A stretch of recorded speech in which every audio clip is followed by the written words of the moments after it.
one to talk about is notice and reporting requirements. So this applies for sellers that are not registered in the state.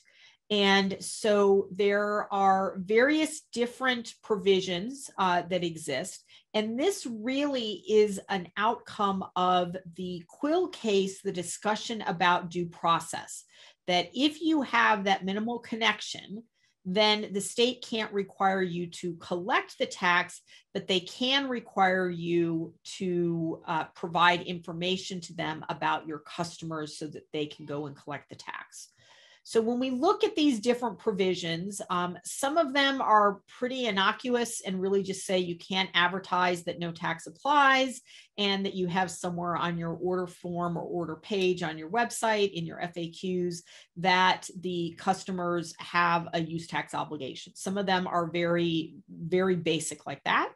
But then there are others that Colorado was the first one to do this, that requires the retailer to do some very affirmative things, including putting a statement on every single invoice that the customer could owe use tax, and then sending what I like to refer to as a sales tax 1099. So at the end of the year, sending a notice, a statement to all of your purchasers in the state that you did not collect tax from, that this is how much they bought from you and that they may have an obligation to pay use tax. And then that you are also required to send that list of customers with their contact information and how much they bought from you to the Department of Revenue. There are thresholds that may apply on this only if you make more than X number of sales. In many cases, this was fairly low at $10,000 for some of the states.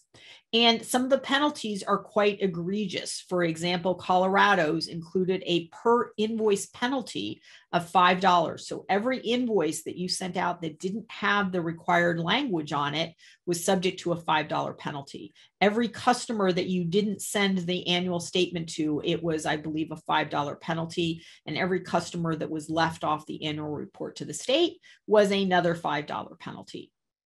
The state of Washington had a minimum $20,000 penalty. So these could be quite painful if you did not comply. So a lot of companies, because this is actually a higher burden than just collecting the tax, did just start collecting the tax. So these were the three categories. So just that retailers weren't allowed to advertise that no tax was due. The retailers had to notify the purchasers of their use tax obligation, or they had to send those notices. So you can see there's not that many states that have this. The ones in red are the ones that have repealed it, really because of economic nexus, that they decided they didn't need that.